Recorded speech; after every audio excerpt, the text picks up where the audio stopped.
Hello again, everyone. Going to be doing a little repair job on the 66 Fastback. I have a problem with the turn signal switch in the steering column. They both work, but the steering wheel itself will not cancel both sides like they're supposed to.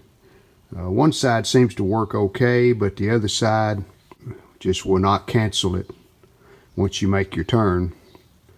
When I put this new steering wheel on, I did notice that the turn signal switch, it's got two tangs on it. The tangs seem to be worn. I think that's what's causing the problem. Now, the steering wheel doesn't work like the old stock Mustang steering wheel.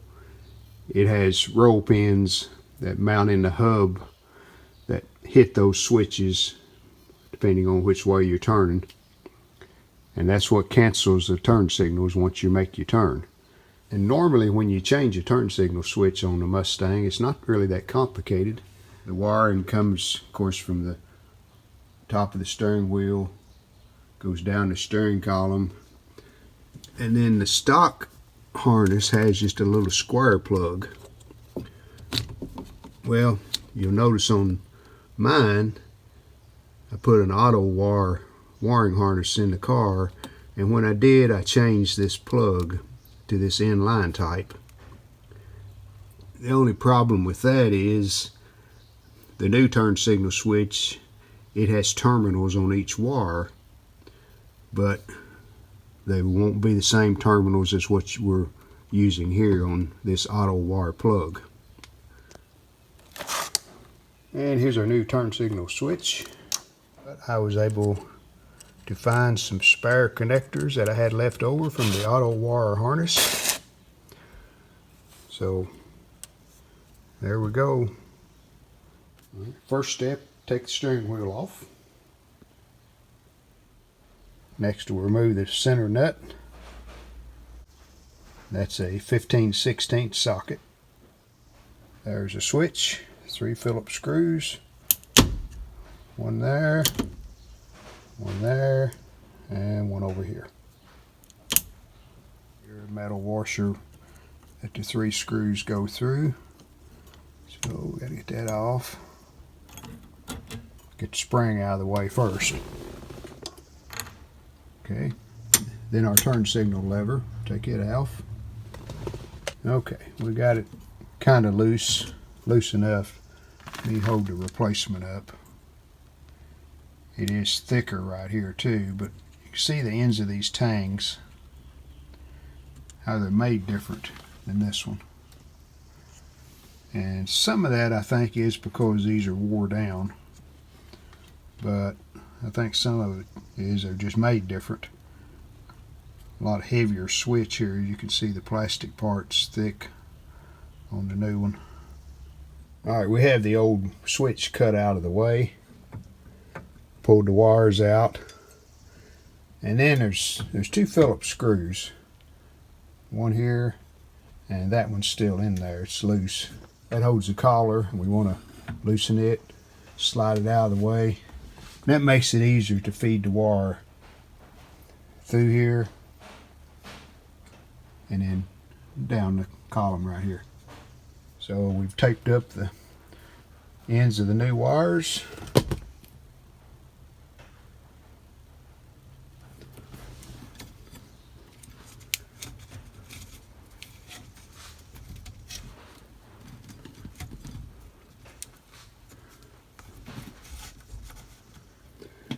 And there's our new wires. That should be good enough. And we'll slide our collar back up, get it fastened back.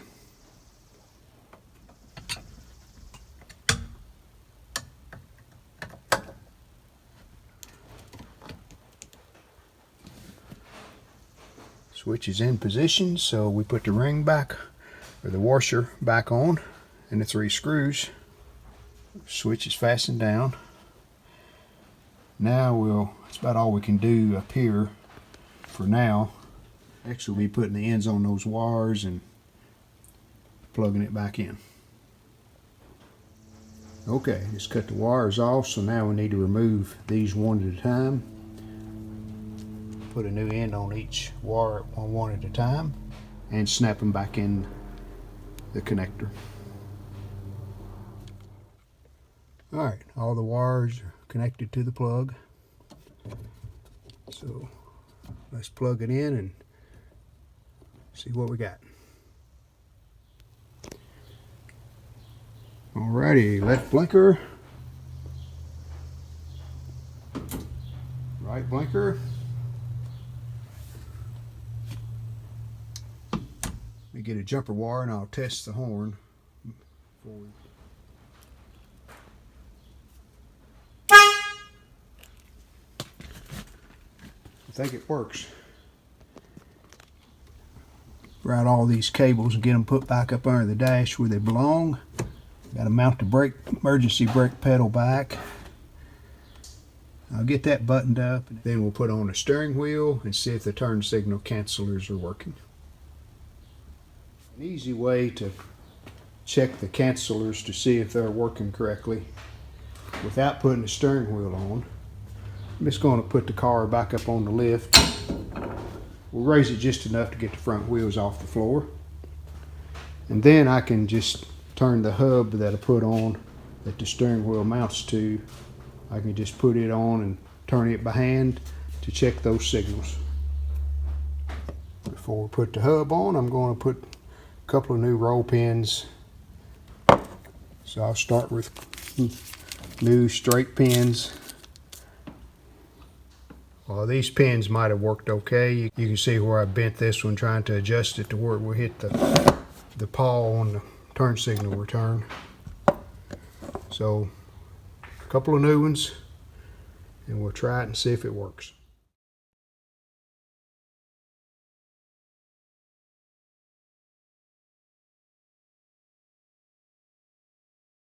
Went ahead and tightened the nut up as it seems to be okay, so let's try it. There's left blinker, and it returned back when we went the other way. Right blinker, and it's off. I'm going to double check the nut here. I'm going to put the car down off the lift, torque this nut, and then we'll put the steering wheel on. Well, when we connected the battery, the horn blowed without pushing the horn button. So I think I found the problem on that. On a previous video where when I installed the new steering wheel, at the end of that video I chose to use this horn button from my old steering wheel simply because it had the Mustang emblem on it. I like the looks of it. Well, I think here's a problem with it. The terminals are loose, and I can see them getting turned around and shorten out, which would make the horn blow. So that's probably what's happening. And while I really like the looks of that, I'm going to go with the button that came with the new wheel. It looks pretty good too, so we're going to put it on. Terminals are good and tight on it. I think that'll take care of the problem. Well, we think we're finished. Like I said in the previous video when I put this steering wheel on, getting those roll pins adjusted in that hub is pretty challenging. I had the hub on and off probably 6 times, bending those roll pins to where they would contact the turn signal canceller cams just exactly right. And I think I'm good now. The horn blows, and it doesn't blow without pushing a button, so I think the horn switch was a problem on that. So I hope you've enjoyed the video. I know putting in a turn signal switch on these 65 and 6 Mustangs usually not that big of a job, but because I used the Autowire wiring harness, I did have a different plug down there at the bottom of the column, so that made it a little more challenging. But Fortunately, I had some extra connections to go in that plug, and was able to just cut the wires, put the new connectors on, everything plugged right back in. So anyway, hope you enjoyed the video. See you next time. I thought you might want to see the part number of the switch I used.